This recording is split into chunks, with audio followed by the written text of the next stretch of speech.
Olá pessoal, hoje nós vamos aprender sobre os tipos de fundos de investimentos. Essa é uma sequência da primeira aula, onde nós já vimos o que são os fundos de investimento, aprendemos a ler um extrato de fundo, como eles funcionam e quais taxas são cobradas, como é a tributação desses fundos, os benefícios e desvantagens e alguns pontos importantes na análise antes de contratarmos um deles. Dando sequência hoje, então nós temos esses tipos de fundos de investimentos, os DI, renda fixa, ações, multimercado, cambiais, de previdência privada, imobiliários e ETFs. Nós vamos então aprender sobre cada um deles. Começando então pelos fundos DI. Fundos DI ou fundos de renda fixa referenciados DI, é assim que eles são chamados. Esse tipo de fundo, gente, ele deve investir no mínimo 95% do patrimônio em títulos públicos atrelados à Selic. Lembrando lá que a Selic é a taxa básica da economia e ela é a referência para todos os tipos de juros. Esses títulos públicos, eles são os mesmos disponíveis para nós, investidores de maneira geral, que são encontrados lá no Tesouro Direto Selic. São títulos pós-fixados, ou seja, eles vão alterar, aumentar ou diminuir a rentabilidade de acordo com o que estiver acontecendo com a Selic, que é o indexador dele. Então, esses títulos, eles rendem 100% da Selic, que é o parâmetro para negócios que são feitos como o governo. Como nós já aprendemos lá atrás, a base para investimentos entre pessoas físicas e jurídicas é o CDI, que geralmente fica um pontinho, 0,1 abaixo da Selic. Então, por isso que a gente diz que eles têm basicamente o mesmo percentual ou valor. Então, os títulos comprados por um fundo DI, eles vão render 100% do CDI. Tá? Bom, eles têm os custos, principalmente a taxa de administração, e aqui eu estou trazendo algumas métricas para que vocês consigam analisar se esse fundo está com taxas atrativas ou não. A taxa de administração, ela gira entre 0,3, que são os fundos mais baratos e mais rentáveis, e podem chegar a 3,5%, que são os fundos mais caros e menos rentáveis. Então, na média, nós vamos ter, em termos de rentabilidade, entre 80% e 100% do CDI, descontando a taxa administrativa. Então, para vocês terem uma boa referência, os fundos DI que são considerados bons em termos de rentabilidade, eles vão oferecer entre 97% e 102% do CDI, tá ok? Então, como eles não compram ativos de risco, dificilmente vocês vão encontrar um fundo DI que ultrapasse o 100% do CDI, exatamente por conta da cobrança das taxas de administração. Tá? Então, os poucos fundos que atingem este percentual de 100% do CDI é porque, na verdade, aqueles 5% que não é obrigatório pela regra do fundo de ser aplicado em título Selic, eles investem em outros tipos de ativos, tá? Então, essa rentabilidade acaba ficando um pouquinho maior e ela é direcionada para o pagamento das taxas de administração. Então, uma outra métrica interessante para vocês guardarem é que os bons fundos, eles vão cobrar em média uma taxa de administração máxima de 0,5% ao ano, mas existem vários fundos no mercado com taxa zero de administração, tá? As vantagens, bom, rendimento sempre muito próximo ao CDI, eles têm risco muito baixo e liquidez diária, então a qualquer momento de necessidade vocês podem resgatar os valores investidos. A desvantagem é que, assim, temos várias opções de investimentos que, com um pouquinho mais de risco só, já superam o CDI em rentabilidade. Já os fundos DI referenciados dificilmente vão conseguir superar o CDI por conta dessas informações que eu já passei para vocês. O outro tipo de fundos que existem são os de renda fixa. Qual é a regra? Isso são regras mesmo, tá ok? Os gestores, eles precisam e eles devem respeitar esses percentuais. Então, obrigatoriamente, um fundo de renda fixa, ele deve ter 80% da carteira nesse tipo de ativo. Quais são? Títulos públicos, estamos falando aqui do Tesouro Direto, títulos de dívidas de empresas, que são os debentures, e os emitidos por bancos também, como os CDBs e as LCs, tanto LCIs quanto LCAs. Os outros 20% podem ser investidos em derivativos, que são investimentos de renda variável. Eu trago aqui alguns exemplos para vocês. Dólar, commodities como soja, algodão, café, milho, ações. Esses derivativos eles são usados para aumentar a rentabilidade desse fundo, principalmente em momentos que a Selic está muito baixa. Então, por esse motivo, você vai encontrar fundos de renda fixa, quando estiver pesquisando, que tem, assim, desempenhos muito diferentes um do outro, tá? E são diferentes dos fundos referenciados DI que nós vimos anteriormente. Por quê? Nos fundos DI, a diferença praticamente só vai existir por conta da taxa de administração, já que não, a variação é bastante grande, porque depende do tipo de ativo que eles estão investindo. Então, muita atenção quando vocês estiverem analisando o percentual de retorno antes de efetuarem a contratação, a escolha. As aplicações desses tipos de fundo de renda fixa podem ser feitas só em título pré ou também pós-fixados. Agora, dependendo do tipo de fundo que vocês contratarem, também investem em títulos de tesouro, debêntures, letras de crédito, CDB. Então, existe uma variação no tipo de ativo, por isso é importante eu entender, eu conhecer em quais ativos o meu dinheiro vai ser investido naquele fundo que eu estou verificando. Quais são os principais fundos de renda fixa, gente? Nós temos os de curto prazo, são fundos conservadores, a gente está falando aqui no cenário de renda fixa. Para ele ser considerado curto prazo, ele não pode ser superior a 375 dias, tá? O vencimento dos títulos dele. Já os de longo prazo possuem títulos com vencimento superior aos 375 dias. Os de longo prazo, geralmente, eles vão te oferecer uma rentabilidade maior, bem como um risco proporcionalmente maior também. Existem os fundos de renda fixa de crédito privado. Como eles funcionam? Devem ter no mínimo 50% aplicados em debêntures e CDBs, e a outra metade pode ser investida em títulos públicos e derivativos. Então, por isso, por este motivo, por conta do investimento em derivativos, é possível que eles também tenham um risco maior quando nós compararmos aos demais títulos de renda fixa. Um outro tipo de fundos oferecido no mercado são os de ações, também conhecidos como FIA, é a abreviação de Fundos de Investimentos em Ações. Claro, a gente está falando de ações, então em renda variável. E qual é a regra deles de alocação? O mínimo de 2/3, ou seja, 67% do patrimônio tem que ser investido obrigatoriamente em ações, certificados de depósitos de ações ou qualquer outro ativo que seja relacionado à renda variável. De maneira geral, para os investidores, é uma forma mais simples de investir em ações. Por quê? O dinheiro de vocês vai ser destinado para um fundo que tem gestores especializados e eles vão definir e trabalhar a alocação desse capital de acordo com as oportunidades do mercado e com os interesses, os objetivos do próprio fundo. Qual é o outro lado disso? Num fundo de ações, o que está acontecendo é que você, como investidor, está terceirizando a tomada de decisão. Então, é o gestor do fundo que vai alocar o capital em determinados ativos e compor a carteira. Em troca, essa estrutura ela vai cobrar de nós investidores uma taxa de administração.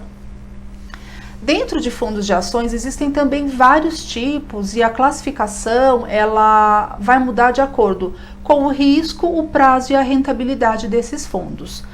De uma maneira bem resumida, nós temos os fundos de gestão ativa, onde o gestor vai ter por objetivo superar um índice de referência. Já os fundos de gestão passiva, o gestor ele vai tentar reproduzir o desempenho de um índice. Geralmente, como estamos falando de ações, é o IBOV, o Ibovespa. Os de gestão passiva, eles são chamados também de fundos indexados. Então, no ativo, o meu objetivo é superar e no passivo é atingir, reproduzir aquele índice. Existem fundos de ações de dividendos, que o foco são ações boas pagadoras de dividendos. Temos os livres, Aqui não existe uma estratégia fechada, já pré-definida, mas as regras precisam estar claras e compartilhadas através de um regulamento do fundo, para que eu entenda o conceito de liberdade, de livre, né? Exatamente o que é que está sendo feito, quais os ativos e quais critérios. Existem os fundos de ações de crescimento, então aqui o meu foco são empresas com potencial, onde a ideia, o objetivo é comprar as ações em baixa e aproveitar a valorização, vendê-las com lucro, daí vem a rentabilidade do fundo, e também fundos de ações small caps, que majoritariamente elas têm que ser compostas, a gente está falando aqui de um mínimo de 85% do patrimônio, por empresas que são consideradas small caps, ou seja, elas não estão dentro do índice IBRX, que é o índice Brasil. Bom, o que a gente tem aqui de referência quando nós falamos de fundos de ações? Para iniciantes, é comum, é inclusive esperado, uma certa insegurança sobre onde alocar o dinheiro, como eu escolho, quais ações, como eu defino, porque o mercado de renda variável é extremamente volátil e realmente pode assustar. Então, ter um especialista, um gestor tomando conta das decisões no seu lugar, acaba sendo sim um facilitador. Por outro lado, não vai haver a sua interferência sobre as compras feitas pelo fundo, ou seja, o cotista, o investidor, ele não vai escolher em nenhum momento em quais ações ele vai investir. E este é um ponto que pode incomodar aqueles que já têm uma maior experiência de mercado financeiro. Então, para iniciantes pode ser interessante, para quem tem mais experiência pode incomodar.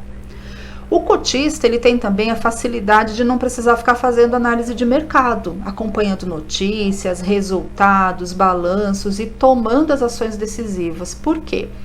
Todas essas ações, elas vão estar a cargo do gestor e da equipe do fundo. O outro ponto também é a diversificação. Não que o investidor por conta própria não possa criar sua carteira e efetuar isso dentro de um critério de diversificação. Só que os fundos de investimento, eles já trabalham com essa mentalidade e naturalmente, automaticamente já balanceiam a carteira de acordo com os objetivos, tá bom? Outro tipo de fundo são os multimercado. Este é um tipo de fundo onde o gestor ele tem total liberdade de investir em qualquer classe de ativo, em qualquer proporção. Então, diferente dos anteriores que nós estudamos, onde eu tenho, por legislação, um percentual mínimo de alocação e eu preciso respeitar isso, aqui é livre. Então, o investidor ele tem total liberdade para escolher como eu vou compor a carteira, quais os ativos vão fazer parte dela. Não existe uma regra específica e nenhum percentual de concentração que eu precise respeitar. O que é interessante nisso? Ele permite que eu misture várias classes de investimentos com uma rentabilidade atrelada e um risco controlado. Os fundos multimercado, eles também utilizam derivativos e trabalham, alguns deles, não todos, com alavancagem. O objetivo dessa ação é maximizar a rentabilidade ou então proteger a carteira de ativos. O fato é que ele garante uma maior liberdade de gerenciamento e ele também vai oferecer um rendimento superior àqueles feitos em aplicações mais conservadoras, como os DI e os de renda fixa que já vimos. Vamos falar um pouquinho para entender sobre o rendimento dos fundos multimercado. Ele é um meio termo entre os fundos de renda fixa, que são opções mais conservadoras, e entre os de ações, que são considerados mais arrojados. Então, ele está no meio termo, tanto no que se refere a risco, quanto ao potencial de retorno. Como os fundos multimercado, eles podem realizar aplicações em mercado de renda variável, eles têm um potencial de ganho maior que o de renda fixa. Graças também a essa flexibilidade, gente, existe uma variedade imensa quando a gente está falando de retorno de rentabilidade desses fundos. Então, no mesmo ano, se vocês forem fazer uma pesquisa e acompanhar, analisar, é possível que alguns fundos apresentem um retorno 2 ou 3 vezes superior aos outros que estão ali na mesma categoria. Então, não tem muito como a gente prever o rendimento, essa rentabilidade. Essa previsibilidade ela é muito menor do que nos outros tipos de carteira. Por isso, a importância de analisarmos através da lâmina. Falando um pouquinho de resgate dos fundos multimercado. Esses fundos costumam ter regras bem específicas na hora de efetuarmos o resgate, que é sacar o nosso dinheiro. Não é muito incomum eles terem um prazo de carência. O que é isso? A partir da data que eu efetuei a aplicação, existe uma carência, ou seja, eu não posso retirar os recursos até que aquele período inicial passe. Este ponto é importante para vocês avaliarem no caso de uma necessidade de utilização desse capital. Geralmente também os fundos multimercado, eles estabelecem prazos mais longos de resgate das cotas, tá? Por quê? Por que é mais comum esse tipo de fundo? Porque muitas vezes eles aplicam em títulos mais difíceis de negociar, papéis de crédito privado, ações que têm menor liquidez. Então, as carteiras elas podem precisar de mais tempo para efetuar essas negociações e fazer a devolução para o investidor. Então, existem fundos multimercado, por exemplo, que o pagamento pode acontecer em D mais 10, D mais 30, D mais 90. Então, é muito importante vocês analisarem isso. O outro detalhe também é que existem, geralmente, quando a gente está pesquisando esses tipos de fundos, existem lá 2 prazos. Nós temos a data de conversão, em algumas lâminas ela vem como data de cotização, que é quando o cálculo do valor das cotas será feito para o pagamento do resgate. E existe a data de pagamento propriamente dita, que é quando os recursos vão estar disponíveis na conta corrente do investidor. Então, essa é a diferença. Uma é a data onde eu tenho o dinheiro efetivamente líquido na minha conta da corretora, e a outra data é de conversão e cotização, por isso que existe também um prazo entre uma e outra, para que eles possam fazer as negociações, como eu expliquei, e consigam essa liquidez para fazer a devolução do valor investido. Bom, vamos falar um pouquinho de algumas vantagens e desvantagens. O fundo multimercado ele permite ao investidor uma carteira diversificada de ativos de diferentes classes com um único investimento. Isso é bastante interessante. Nós temos condição de contar com a gestão de um profissional especializado. Existe a flexibilidade de eu não precisar ter uma única estratégia de investimento, porque ele possibilita para o gestor daquele fundo mudar rapidamente de aplicação, caso ele identifique que aquela aplicação atual não está funcionando. Ou então, por outro lado, pelo mesmo motivo, ele também pode acrescentar um novo ativo que está performando bem naquele momento no mercado, que tem uma rentabilidade positiva, e com isso ele amplia os ganhos da carteira. Então, é um fundo com bastante flexibilidade. Como eles aplicam numa variedade grande de ativos, alguns deles com pouca liquidez, como eu disse ali atrás, os prazos de resgate podem ser mais longos que outros tipos de fundos. Então, pode haver uma certa dificuldade aí, caso eu precise do dinheiro na hora. É importante avaliar os prazos, como eu citei no slide anterior. E os fundos multimercado que realizam operações de alavancagem, eles podem apresentar uma volatilidade elevada. Então, se eu ficar acompanhando ali o valor das minhas cotas, em períodos bem curtinhos de tempo, ele pode ter assim, uma oscilação muito maior que os demais. Então, assim como eles têm um potencial de ganho ampliado, as perdas também podem ser bem mais significativas. Bom, nós temos também os fundos cambiais, que investem em ativos atrelados a moedas estrangeiras. De um modo geral, os fundos cambiais eles são indicados para proteger os recursos do investidor contra flutuações de moedas fortes. Aqui nós temos o dólar e o euro. Mas também são utilizados para lucrar com a variação positiva da moeda, tá bom? O valor de investimento inicial ele varia bastante, mas tem opções aí no mercado para todos os perfis, os tipos de investidores. Em geral, recomendam-se fundos cambiais para investidores com perfil de risco de moderado a arrojado, mas não é uma regra. Embora esses fundos eles tenham uma rentabilidade sempre atrelada à variação de uma moeda estrangeira, no resgate, né, e também na aplicação, esses valores serão sempre feitos em reais. Outros fundos que nós também vamos detalhar: fundos de previdência privada, fundos imobiliários e ETFs. Nós vamos ter aulas específicas sobre esses tipos de fundos, então na próxima semana nós damos continuidade. Eu peço que vocês aguardem e por hoje reforçaremos alguns pontos que eu já deixei na aula anterior. Então, nós vimos aqui que existe uma gama muito grande, uma variedade muito grande de fundos de investimentos e dentro dos tipos existem algumas variações.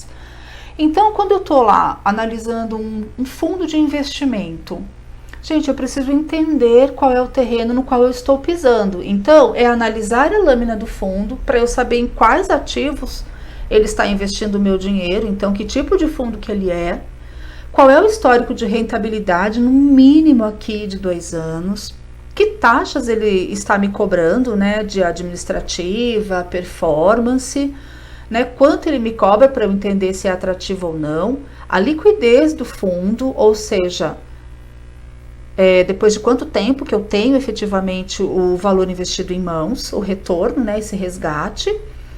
E aquele ponto que, independente do fundo de investimento que eu escolha, eu tenho realmente esse diferencial de não precisar estudar e conhecer individualmente cada um dos ativos, porque eu estou remunerando um gestor especializado e com experiência para que faça isso no meu lugar. Por hoje é isso. Gratidão a todos vocês.